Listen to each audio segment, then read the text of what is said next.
众所周知，在二战中有一支部队为了实现希特勒的野心，先后参与了波兰、法国2场战役，消灭了盟军大量的有生力量及德国的第6集团军，也是德国最为精锐的部队之一。后来他又被当作主力被派到了苏德战场，可世界上向来没有所谓的常胜军。德国第6集团军终是折戟在了斯大林格勒战役，更是标志着德国从战略进攻进入到战略防御。大家好，我是大棒兵，今天我们就来聊聊德国第6集团军投降后，为什么德国就不行了。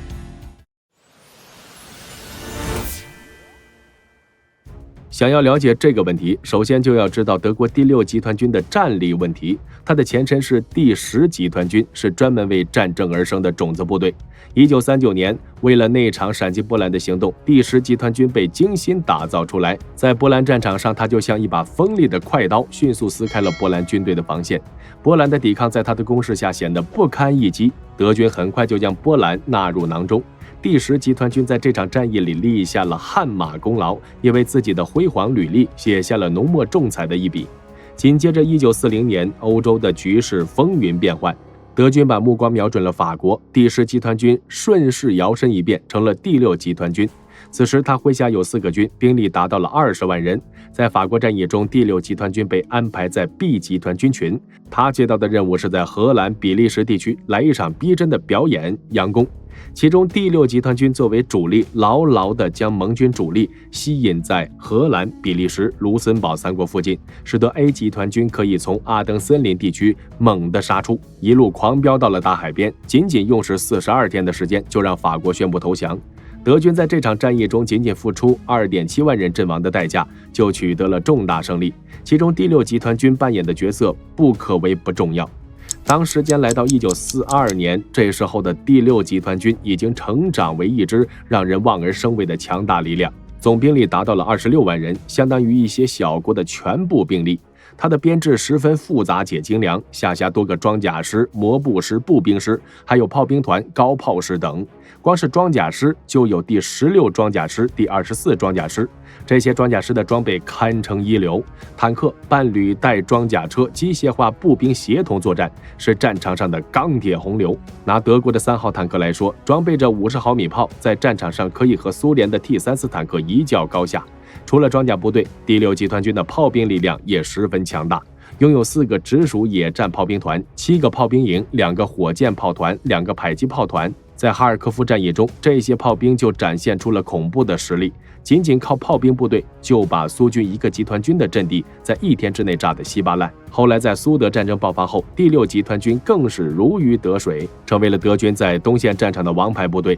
1941年在基辅围歼战中，第6集团军和第4装甲集群、第2装甲集群紧密配合，成功合围了苏军80万人，就像是一场巨大的军事狩猎。苏军在包围里难以逃脱，最终被大量歼灭。基辅围歼战也成为了2战中最大规模的合围战之一。这场战役让第6集团军名声大噪。还有在1942年5月爆发的第2次哈尔科夫战役，苏军在这次战役中由于过于深入，侧翼缺乏掩护，被德军第6集团军和第2装甲集群抓住机会来了个反包围。苏军在这场战役中损失惨重，被围歼的兵力高达24万人。第2次哈尔科夫会战的失败让南线苏军陷入了混乱之中，而第6集团军则进一步巩固了自己在东线战场的地位，他的战斗力和作战能力得到了充分的展示，成为了德军在东线战场上的一把利刃，让苏军吃尽了苦头。那么问题来了，战力如此强悍的第6集团军是怎么落入到投降的境地呢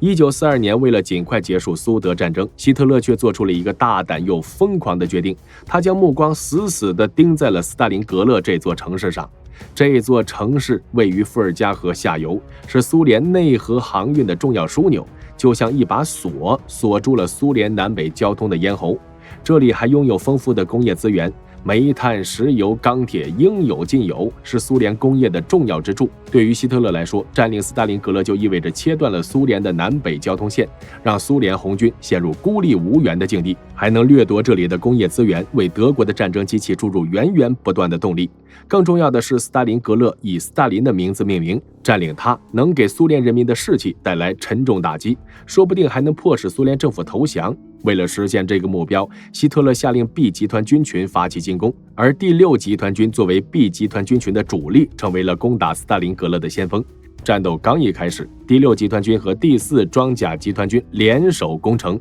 其进攻之锋利就像汹涌的潮水，一波接着一波。德军先是出动空军对斯大林格勒进行了无差别轰炸，城市瞬间变成了一片火海，建筑纷纷倒塌，火光冲天，爆炸声震耳欲聋。接着地面部队兵分2路，从南北2个方向向城内突击。在城北，德军率先突入市区，与苏军展开了激烈的巷战。虽然占据了战场的主动权，可巷战对于德军来说就像是陷入了一个泥潭，越挣扎陷得越深。以往德军擅长多兵种联合作战，靠着机械化集团装甲能力突破，步兵配合作战来快速打击敌人。可在巷战中，那些坦克、装甲车根本施展不开，优势全无。苏军则靠着血肉之躯与德军展开了殊死搏斗。他们在每一条街道、每一座工厂中都进行着顽强的阻击，双方激烈地争夺着每一座房屋、车间、水塔，甚至每一堵墙、每一间地下室。市中心和火车站反复易手，战斗异常惨烈。据统计，斯大林格勒战役中的苏军战士平均活不过24小时，军官平均生存时间不超过3天，这里俨然成为了名副其实的战场绞肉机。随着战争的持续，苏军的抵抗越来越顽强，德军的进攻速度也越来越慢。11月，局势发生了重大转变，苏军开始反攻。朱可夫在伏尔加河东岸悄悄地集结了大量兵力，等待着反攻时机。11月19日，苏军发起了天王星行动，100万苏军如潮水般从3个方向向德军实施反包围，迅速突破了德军的外围防线。第6集团军瞬间被包围在了斯大林格勒1500平方公里的地域内，补给线也被切断，陷入了绝境。除此之外，第6集团军落得个这样的境地，还与指挥官保卢斯有着密不可分的关系。保卢斯原本是一个优秀的参谋，性格内敛、谨慎、细致，这种性格让他在参谋岗位上干得顺风顺水。可当他真正走上指挥岗位，面对瞬息万变的战场局势时，他的缺点就暴露无遗。他缺乏魄力和决断力，在战场上总是瞻前顾后、犹豫不决。实际指挥经验的不足，也让他在面对复杂的战斗情况时显得力不从心。就比如斯大林格勒战役，他总是相信第6集团军能够像德米扬斯克战役一样死里逃生，下达了死守的命令。当时德军在德米扬斯克战役中被苏军包围，但通过空中补给和顽强抵抗，最终成功突围。保卢斯以为这次也能如法炮制，可他忽略了斯大林格勒战役的特殊性，这里的苏军兵力更强大，包围的也更严密，空中补给根本无法满足部队的需求。当时间来到12月，曼斯坦因率领顿河集团军群前来救援，并建议保卢斯率部突围，与救援部队会合。这本来是一个绝佳的机会，只要保卢斯果断下令突围，或许第6集团军还有一线生机。可保卢斯却没有这个勇气，他先是向希特勒请示，而希特勒严令他不许突围，要坚守到底。保卢斯最终因为希特勒的命令和自身的顾虑，致使第6集团军失去了最后的突围机会。而且当时第6集团军内部也存在分歧，一些军官希望突围，一些军官则听从希特勒的命令，这也让保卢斯更加难以抉择。就这样，第6集团军最终走向了全军覆没的悲惨结局，其残部约9.1万人在苏军包围圈内投降。德国第6集团军的覆灭对德国的影响不可谓不大，就像是推倒了多米诺骨牌的第一章，让德军在东线的战略布局彻底陷入了混乱。首先从兵力的士气上来看，在东线战场上，德军一直依靠着强大的兵力来维持着自己的进攻态势和防线。第6集团军作为东线的主力部队，其26万人的兵力损失，让德军的兵力瞬间捉襟见肘。而且在第6集团军被包围和覆灭的过程中，德军的仆从国军队也遭受了重创。罗马尼亚第3、第4集团军、匈牙利第2集团军和意大利第8集团军，这些部队原本是德军在东线的重要助力，可在苏军的猛烈攻击下，他们几乎被全歼。据统计，轴心国军队在这次战役中的伤亡人数高达60多万，这使得德军在东线的兵力进一步被削弱。这些仆从国军队的战斗力虽然比不上德军的精锐部队，但他们在战场上也承担着重要的防御和辅助任务。他们的溃败让德军的防线出现了许多漏洞，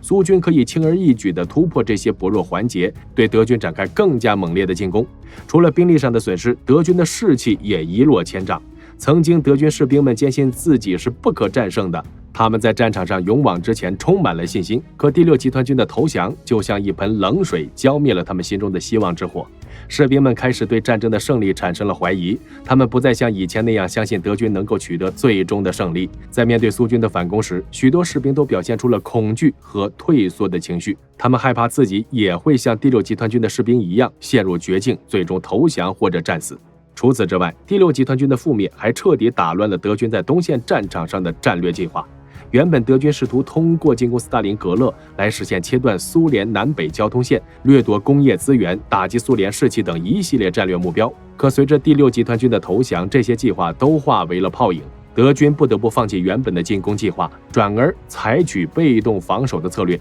他们在东线的各个战场上都陷入了被动挨打的局面，苏军则趁机展开了大规模的反攻。在苏军的反攻下，德军的防线就像纸糊的一样，一触即溃。苏军迅速收复了哈尔科夫等城市，这些城市曾经是德军在东线的重要据点，现在却重新回到了苏军手中。德军为了应对苏军的反攻，不得不断地调整自己的防线，他们将部队东拼西凑，试图填补防线的漏洞。可这一切都无济于事，德军的部队在不断的撤退和转移中变得疲惫不堪，战斗力也大大下降。而且由于战略布局的混乱，德军各个部队之间的配合也变得越来越差，他们无法形成有效的抵抗力量，只能任由苏军在东线战场上横冲直撞。在这种战略困局下，德军的处境变得越来越艰难，他们不仅要面对苏军的强大攻势，还要应对国内民众的质疑和反对。德国政府为了维持战争的进行，不得不加大对国内资源的搜刮，这使得国内的经济和社会矛盾日益尖锐。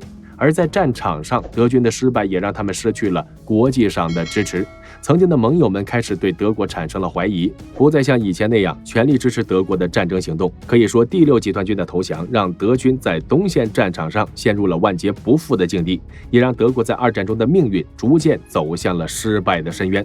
好了，关于德国第6集团军就说到这儿吧。我是大胖兵，我们下期节目再见。